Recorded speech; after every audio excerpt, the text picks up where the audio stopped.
Math में property number 8 आपका क्या है, ये कह क्या रहा है? इसमें कहता है बच्चों, जैसे इसमें क्या कहता है, किसी त्रिभुज की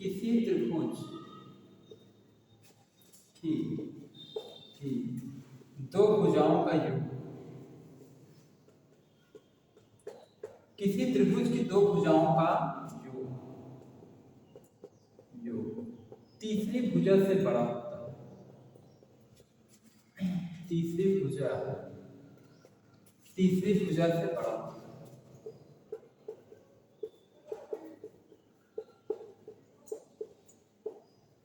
किसी त्रिभुज की दो भुजाओं का योग तीसरी भुजा से क्या होता है, बड़ा होता है। अब देखिए इसका मतलब क्या है, ध्यान समझिएगा। जैसे देखिए हमने एक ट्रायंगल बना दिया, बन गया ट्रायंगल, ये ट्रायंगल एक बन गया। ध्यान देखिए पहले ये ट्रायंगल है, एक त्रिभुज है, ठीक। इसमें देखिए नाम देते हैं ए बी सी। पहले इंटेंसिटी तेज है कि नहीं, ठीक। अब जरा देखिए इसमें दो भुजा जोड़ी, कोई भी दो भुजाओं का एक दूसरे तीसरे भुजा से क्या होगा, हमेशा बड़ा होगा। देखिए जैसे इन दोनों भुजा को जोड़ेंगे तो देखिए a प्लस बी, ये दो भुजाओं का योग क्या होगा, तीसरी भुजा से बड़ा होगा, इससे बड़ा होगा। बच्चों इधर ध्यान दो, समझ में आ रहा है कि नहीं, दिख रहा है कि नहीं ना, देखिए थोड़े में इसको। तो देखिए दो भुजाओं को आपने जोड़ा, तीसरी भुजा से क्या होगा, बड़ा। अगर इन दोनों जोड़ोगे तो इससे बड़ा होगा, इन दोनों जोड़ोगे तो इससे बड़ा होगा, ठीक। अब देखिए इसमें क्या है, a प्लस b जोड़े c से बड़ा होगा, b प्लस c जोड़ दो ये बड़ा होगा, a से बड़ा हो जाएगा। c आप जो है c प्लस से जोड़ दीजिए, b से बड़ा, ये बड़ा होगा b से। ये देखिए कैसे कंडीशन है। अब देखिए पॉइंट नंबर सेकंड, इसमें जो है अगर हम माइनस लगा दे तो क्या होगा, जैसे मान में a माइनस b लगा दे, यदि हम लोग यहाँ पे माइनस लगा देते हैं फिर भी वही होगा नहीं, तब वो नहीं होगा, तब चेंज हो जाता है। चेंज क्यों होगा, अच्छा ये जैसे देखिए दो भुजाओं को अगर घटाओगे तो तीसरी भुजा तब बड़ी हो जाएगी आप इससे, b माइनस c को भी ऐसे घटाओगे तो बड़ी हो जाएगी, तीसरी भुजा बड़ी होगी, c माइनस c को भी अगर ऐसे घटा दिए बड़ा हो जाएगा। देखो नीचे तक यहाँ तक दिख रहा है, नीचे तक देख, यहाँ तक दिख रहा है नहीं दिख रहा है, रुको एक मिनट इसको ऊपर लिख देते हैं, यहाँ तक दिख रहा है ऊपर तक, यहाँ बस दिखने लगा सर, ठीक है। अब ठीक है, तो देखिए अब एकदम क्लियर है। अब उसके बाद देखिए इसमें अगला जो पॉइंट दिया है वो क्या है, एक नोट पॉइंट होना चाहिए। देखो नोट में एक चीज का ध्यान रखेंगे, देखिए यदि इसमें नोटेड पॉइंट क्या है, यदि दो भुजाओं इंटेंसिटी तेज है, दो भुजाओं को आपने ऐड किया, अगर दो भुजाओं का सम तीसरी भुजा के बराबर हो गया, सोचो ग्रेटर नहीं है, सपोज दैट यदि बराबर हो गए तो क्या करें, जैसे दो भुजाओं का सम तीसरी भुजा के बराबर हो गया, अगर ऐसा कंडीशन होता है देखने को तो वो जो है त्रिभुज नहीं बनेगा, तब एक रेखा बन जाएगा। क्या बन जाएगा, क्योंकि अगर इन दो भुजाओं को जोड़े इसके बराबर हो गए तब त्रिभुज नहीं बन पाएगा, तब क्या बन जाएगा, रेखा बन जाएगा, ठीक ना। तो इसमें देखिए इसमें लिख देते हैं यदि दो भुजाओं का सम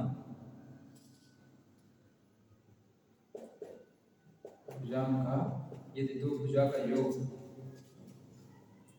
किसी तीसरे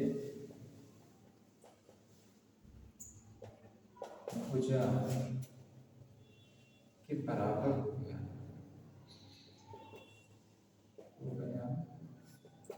तो त्रिभुज नहीं बनेगा,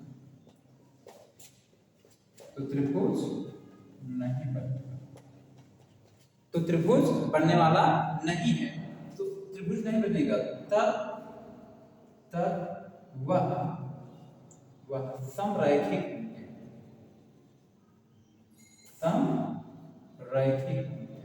समरैखिक का मतलब जान रहे हैं, समान रेखा, एक रेखा में, जैसे मैं एग्जांपल दे रहा हूँ, एग्जांपल देखिए सर ऊपर यहाँ नीचे नहीं लिखना, मुझे इसको ऊपर बना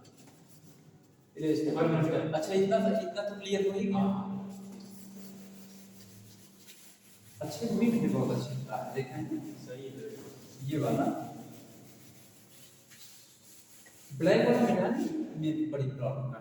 देखिए ऊपर जैसे मैंने कहा कि यहाँ से लेकर यहाँ तक इसकी डिस्टेंस 8 है, यहाँ से लेकर यहाँ तक इसकी डिस्टेंस कितना 10, ठीक। और यहाँ से लेकर यहाँ तक इसकी डिस्टेंस दिया 18, ये पूरा इतना है। अब देखिए यहाँ से यहाँ तक 8 है, यहाँ से यहाँ तक 10 है, तो ये पूरा कंप्लीट कितना 18। तो देखिए तीसरी जो भुजा है वो दोनों के सम के बराबर है, तो समरैखिक होंगे कि नहीं? ऐसे सिचुएशन में समरैखिक ही होते हैं। ऐसे सिचुएशन क्या होता है? समरैखिक ही होते हैं, ठीक ना। अब इस पर क्वेश्चन से न्यूमेरिकल देखिए कैसे मिटा देते हैं, समझ में आती है। न्यूमेरिकल देखिए तब समझ में आएगा। इसमें देखिए पहला जो न्यूमेरिकल दिया है फर्स्ट, इसमें क्या कहा है? क्वेश्चन नंबर फर्स्ट, इसमें कहा है किसी त्रिभुज की दो भुजाओं की लंबाई देखते हैं। किसी त्रिभुज की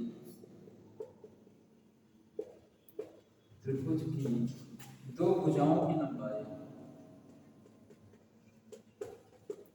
दो भुजाओं की लंबाई 13 सेंटीमीटर और 5 सेंटीमीटर है। तीसरी भुजा की लंबाई के, तीसरी भुजा की लंबाई के कितने मान संभव हैं? कितने मान संभव है? जहां तीसरी भुजा की लंबाई एक पूर्णांक है, जहां तीसरी भुजा की लंबाई एक क्या है? एक पूर्णांक। इतना हो गया। अब देखिए इसको ऑप्शन इसमें दिया है, पहला जो ऑप्शन दिया है 8 है, दूसरा ऑप्शन इसमें दिया है 9 है, तीसरा ऑप्शन 10, चौथा ऑप्शन। अब जरा देखिए ध्यान से, इसमें कहा किसी त्रिभुज की दो भुजाओं की लंबाई 13 और 5, तो कोई त्रिभुज बना दी, देखो ना, देखो सपोज दैट इसका 13 मान लो, इसका 5 मान लो, ठीक, कुछ भी मान लो, नो डाउट। 13 और 5 दिया, दो भुजा की लंबाई मैंने मान लिया, मान। इसमें कहा तीसरी भुजा की लंबाई के कितने मान संभव? देखो तीसरी भुजा ये क्या है? ये मान लो a हो गया, ये आपका क्या होगा? b हो गया, इसे c मान लो। तो तीसरी भुजा के कितने मान संभव है? तो अभी आपने पढ़ा कि किसी भी दो भुजाओं का सम तीसरी भुजा से क्या होता है? बड़ा होता है। तो 13 और 5 कितना होगा? 18 होगा। तो देखिए यहाँ पे c है, c को माने हैं, तो सपोज दैट c की जो वैल्यू है यहाँ पे 13, 5, 18, यानी कहने का मतलब है दो भुजाओं को जोड़े तो 18 मतलब छोटा, हाँ 18 से छोटा, यानी किसी भी त्रिभुज की दो भुजाओं का सम तीसरी भुजा से बड़ा होता है, कोई भी तीसरी भुजा से, तो इससे तो बड़ा है। इन दोनों को जोड़े 18 आया, 18 जो इससे बड़ा कर दिए कंसेप्ट से। अब सेकंड कंसेप्ट क्या पढ़े हम? सेकंड कंसेप्ट ये पढ़े हैं कि यदि इन्हीं दोनों भुजाओं को अगर घटा दें, सब्ट्रैक्ट करते हैं, तो तीसरी भुजा छोटा हो जाएगा। अब ये भी पढ़े, तो 13 में से 5 को घटा देंगे तो हमेशा बड़े में से ही छोटे घटाते हैं। मार क्यों लगाया गया? मार इसलिए लगाया गया 5 में से भी 13 को घटाओ, तब भी 13 में से 5 घटाओ कि माइनस में वैल्यू आएगा वो बाहर आएगा, प्लस हो जाएगा, ठीक। तो 13 में से 5 घटा तो कितना आएगा? 8। 13 में से 5 घटा दीजिए 8 आएगा, ठीक। देखिए आपका 8, अब इस सिचुएशन में 8 आपका, इसको जो आपने घटाया, अब ये छोटा होगा कौन बड़ा हो जाएगा? c बड़ा, ठीक है, देख रहे हैं ना। तो अब देखिए अब यहाँ होगा क्या? आप जरा ये बताइए, इसका एक वो बनाते हैं हम लोग। देखिए c यहाँ 8 से बड़ा है और c यहाँ 18 छोटा है ना। तो देखिए क्या इसको हम लोग ऐसे बना सकते हैं, जो है ऐसे बन सकता है, बन सकता है कि नहीं? देखिए c है 8 से बड़ा है, 8 से बड़ा है, 18 से छोटा है, 18 से छोटा है ना। अब इसका शॉर्ट मेथड भी बताएं, पहले लॉन्ग देखिए। अब देखो 8 और 18 के बीच में, 8 और 18 के बीच में कितने नंबर से ऐसे आ सकते हैं? 8 और 18 के बीच में किसी के कितने मान आ सकते हैं? तो ऐसे देखिए c का मान 8 से बड़ा होना चाहिए, 18 से छोटा होना चाहिए। तो देखिए 8 से बड़ा और 18 छोटे में कितने मान आएगा? 9 आएगा। देखिए यहाँ लिख दो 9 से 10 9 10 11 12 13 15 16 17 तक आएगा क्योंकि 18 से छोटा दिख रहा है। 18 से इसका मान 18 से छोटा होना चाहिए और 8 से बड़ा होना चाहिए। लेकिन पूरा क्या मान हुआ 1 2 3 4 5 6 7 8 9 9 को ऑप्शन क्या है देखें ना। अच्छा ये मैंने क्यों बताया ऐसा पता है, इसलिए मैंने ऐसा बताया। इसका ट्रिक भी है, अभी ट्रिक बताएंगे डायरेक्ट आप ना बता देंगे, लेकिन जो ट्रिक है ना वो केवल जो है डायरेक्ट आंसर बताता है, डायरेक्ट मान बताता है समझने के लिए। अभी अगर इसके बीच में कोई वैल्यू अगर पूछ लिया कि क्या ये पॉसिबल है क्वेश्चन कंपटीशन में, तब ये काम नहीं देगा डायरेक्ट ट्रिक वाला, तब यही काम देता है। अभी ऐसा क्वेश्चन आएगा, समझ गए कि नहीं, आ रहा है नहीं समझ में। अब देखिए अब इसका ट्रिक देखिए, ट्रिक शॉर्ट ट्रिक बताते हैं, शॉर्ट ट्रिक। अच्छा यहाँ देखो साइड में देख रहे हैं, इसमें देखते हैं ठीक, शॉर्ट ट्रिक देखिए। शॉर्ट ट्रिक में क्या है यहाँ देखिए, n बराबर क्या होता है शॉर्टेस्ट साइड, एकदम सबसे छोटा साइड देखिए, शॉर्टेस्ट साइड इनटू 2 माइनस 1, ये फॉर्मूला है, सबसे छोटा साइड इनटू 2 माइनस 1। देखिए इन दोनों में जो क्वेश्चंस में दे रखा है, क्वेश्चंस आप देखेंगे इन दोनों में छोटा साइड कौन है 5 है, तो आप शॉर्टेस्ट साइड 5 हो गया, तो यहाँ पे क्या लिखेंगे यार शॉर्टेस्ट साइड 5 इनटू 5, यहाँ 2 है 2 लिखिए माइनस 1, 5 टू जा माइनस 1 आगे। यस ये केवल डायरेक्ट आंसर देता है, डायरेक्ट आंसर देगा। तो डायरेक्ट आंसर अगर इस टाइप से चेक करना हो तो आप डायरेक्टली निकाल दीजिए फार्मूला से, और यदि आपको कांसेप्ट से देखना हो तो ये आपको फिक्स है, मतलब यदि इसमें पूछा ये सर करते हैं जैसे कोई बीच में मान कोई बीच की वैल्यू पूछ ले, पॉसिबल नंबर पूछ ले, तब ये काम नहीं देते, तो डायरेक्टली आंसर बताता है, प्रॉब्लम हो जाएगी। ये आपका ज्यादा सटीक रहता है। सटीक का मतलब है कि ये एकदम कंसेप्चुअल है, कांसेप्ट पे ये है, और ये क्या डायरेक्टली आपको वैल्यू दे दे रहा है, यही मान क्लिक कर दीजिए, ठीक ना। तो एकदम इसको देख लीजिए अच्छे से। अब देखिए इसमें अगला जो नेक्स्ट क्वेश्चन है, ये समझ में आ गया अच्छे से। Yes sir. अब देखिए एक अगला क्वेश्चन, नेक्स्ट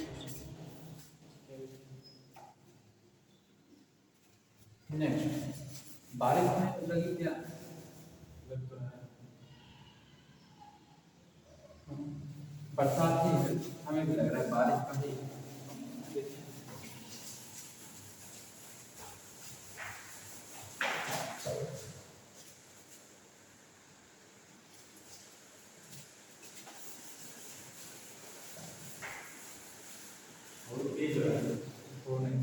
अगर ऐसे ही आज बरसात होती रही तब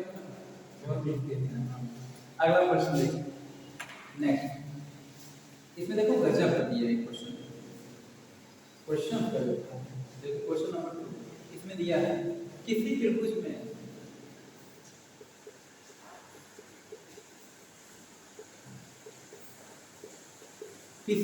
में यदि दो भुजाओं का माप, यदि दो भुजाओं का माप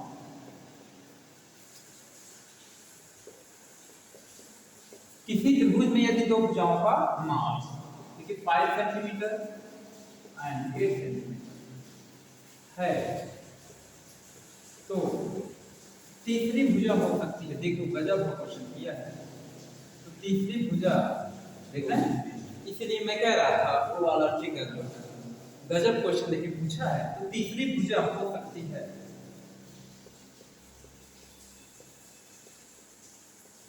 अब अगर ऐसे क्वेश्चन पूछ लिए तब तो हो गया, तब बड़े मुश्किल है नहीं।